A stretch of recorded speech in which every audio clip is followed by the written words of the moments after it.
बुढाको अचार दुबईमा माया दिदीहरूले चाहिँ दुबईमा पनि राख्नु भएछ।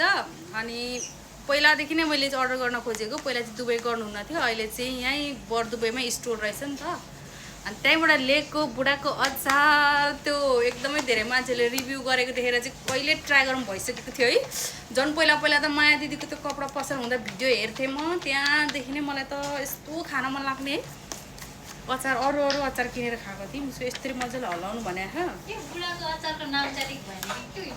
अनि उसको बुढाले बनाउँछ, त्यही भएर भन्न न यहाँ नाम चेन्ज गर्नु पर्यो भनेर। ओहो दिदीले त हामीलाई बिर्सिसक्नु भयो होला, तर मैले चाहिँ चिन्छु दिदीलाई। पहिला पहिला हामी पार्लर सिक्दाखेरि दिदी पुरा हिरोनी भएर आउनुहुन्थ्यो। अनि भेना चाहिँ बुलेट बाइक टुटु पारेर दिदीलाई लिन आउनुहुन्थ्यो। अनि हामी चाहिँ बा कस्तो राम्रो कपाल है, के साह्रो सेक्सी है दिदी, भेना नि के साह्रो ह्यान्डसम है भन्दै हेर्थ्यौँ। लाज लाग्यो हामीले चाहिँ हेर्थ्यौँ क्या। त्यतिखेर भर्खर भर्खर पार्लर सिक्थ्यौँ। मासु रहेछ त हौ हेर्दैखेरि त। त्यो अस्ति मैले यहाँ दुबईमा किनेर खाएको कि हड्डी नै हड्डी थियो, कस्तो रिस उठेर हड्डी न हड्डी मसला मात्रै थियो। गफको छिटो नुनको पानी आइसक्यो। एउटा दिदीले त यस्तरी हालेर है कस्तो नमिठो भन्छ, त्यस्तो त होइन नि। मसला चाहिँ अलिक मजाले घोलिएको छैन।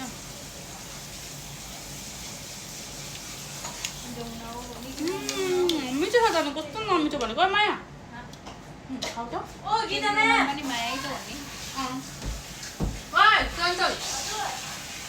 चाहेर भनिदेऊ न हाम्रो माया दिदीको अचार कस्तो रहेछ। फर्स्ट टाइम खाएको कसम। यहाँ आउनु भन त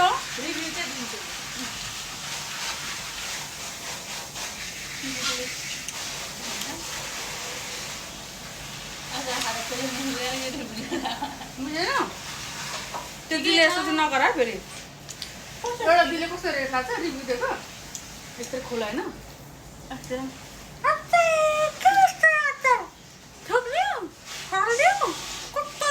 त्यस्तो त छैन जानु। मिठै छ तर अलिकति बेसी साह्रो भएछ, बेसी नसुकाउनु है। अनि सिकुटी हो नि अनि साह्रो भएन भने त बनाइहाल्छ नि।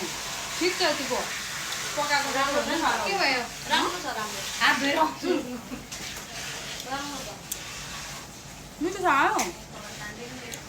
अब धेरै क्वान्टिटीमा बनाएको अचार कस्तो हुनु त नि। मासु यस्तो मासु चाहिँ अरूमा मैले पाएको थिइनँ है। मिठो त है, खाएर भन त कस्तो छ माया खाउ न।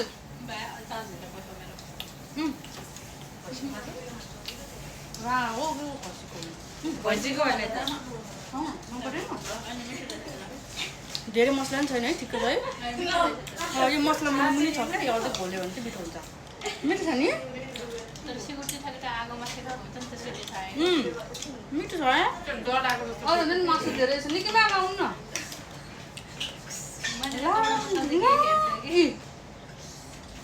यस्तै हुनु बाँकी थियो।